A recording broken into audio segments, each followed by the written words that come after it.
Week 17, day 1, page 97, developingcharacter.org. You can copy as many of them as you want. Isn't technology great?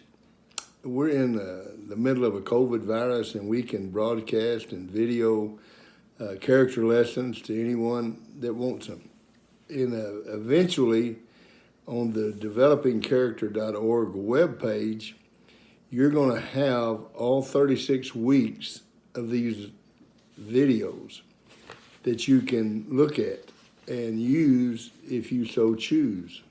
You know, I recommend obviously that you may use the videos, but you need to make sure that you make contact with the students themselves and develop the relationships. Only you can keep them accountable for each one of these. The quality this week is Communicator. And remember, we're doing character education. And that's a Latin term. Education is a Latin term for pulling out, which means that within each one of you is the ability to communicate. You have the ability to be a great communicator. You simply have to develop it. You have to pull it out of you, and it's a real simple one. You know, there's a study that was done and said that the number one fear of the American people, the number one fear, is standing up in front of people and speaking.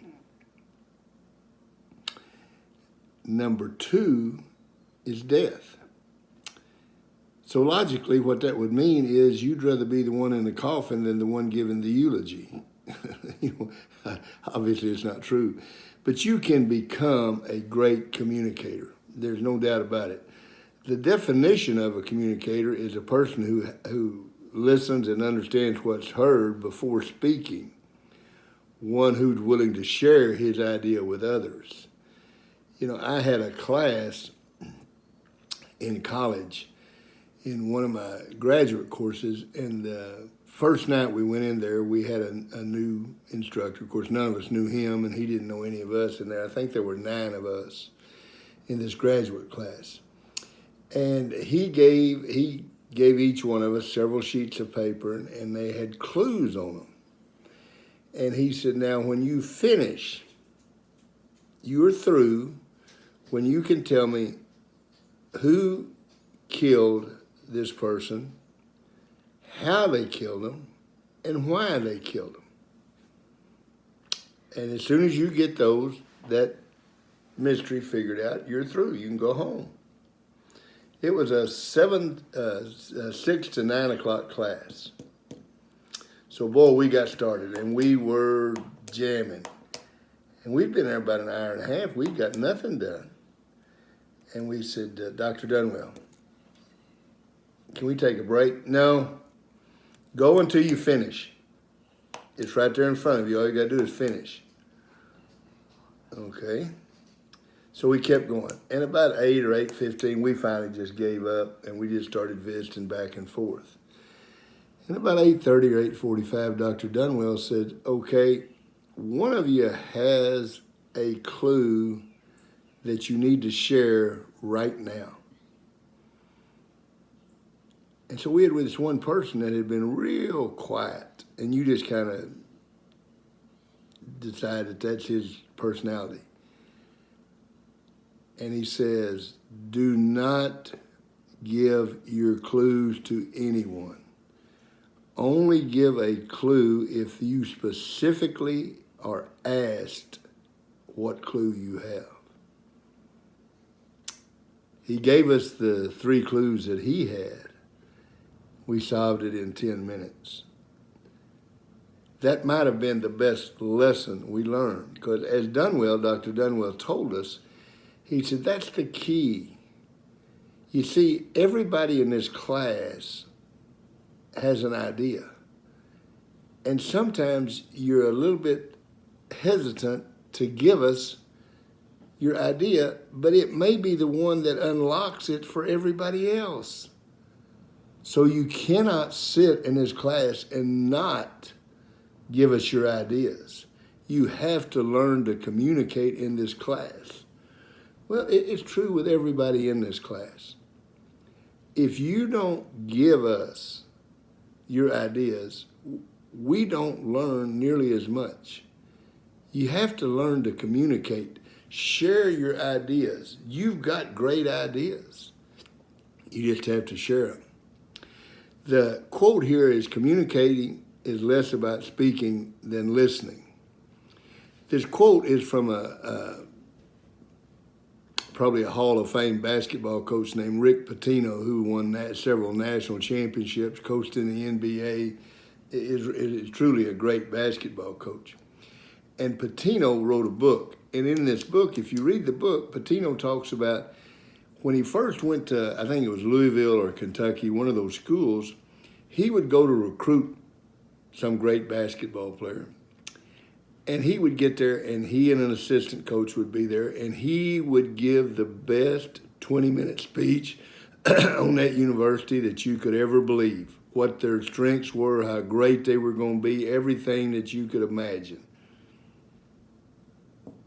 And they would walk out of there, and the assistant coach would say, "Boy, Coach, that was great. You did an awesome job." And they wouldn't get the kid. The kid went somewhere else.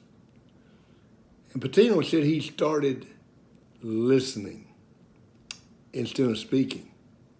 And he started asking the kid, "What is it that you want out of college? What do you want to go if you didn't play basketball?" And he said he had several questions that he asked, and he listened to what the athlete and the parents had to say. And he would walk out of there, and the assistant coach would say, "Coach, you didn't tell them anything about anything. You just answered their questions. You just listened to them." He said, "Yeah." He said, all of a sudden, they started signing all these kids. See, there's no greater form of flattery than to listen to someone. There is no greater insult than to look at your cell phone when someone's talking, or talk to someone else, or whisper to someone else, or to sleep when someone's talking. If you really want to insult your teacher, or your parents, or your friends, look at your cell phone when they're talking. You just told them how unimportant they really are. Don't do that. Learn how to listen. 90% of communication is listening. Be a great listener. Now, don't do this. I had a kid that I coached, and one year I was giving one of those speeches that you have learned I am bad about giving. And I was going, and I was doing 100 miles an hour, and I was saying some really great things. This young man was sound asleep. He wasn't snoring, but I mean, he was asleep. And so I said, "Richard, what are you doing?" And he kind of shook awake, and I said, "You're sleeping when I'm talking?" And he said, "No, sir." I said, "What are you doing?" He said, "Coach, I was praying." And I told him, I said, "I got to give you a lot of credit for the ingenuity of coming up with something like that." But people don't believe. I mean, I still laugh about it, and I didn't punish him for doing it because he was so quick in his response that he was ready for me. But there's nothing that you can do to insult someone than to look at your cell phone, talk, whisper, ignore, listen. It's the greatest form of communication there is. Write your 3 goals. Get your 3 goals for this week or today. I don't know if you're writing them as daily goals or as weekly goals, but the way you become purpose-driven is the habit of writing down your goals. The way you become committed is writing the plan that goes with it. And maybe putting a time to it. In other words, you're going to do this. You're going to weed the garden from 3:30 to 5, or whatever it might be. With my kids, it was 3:30 to 3:35, but whatever it might be. See you tomorrow.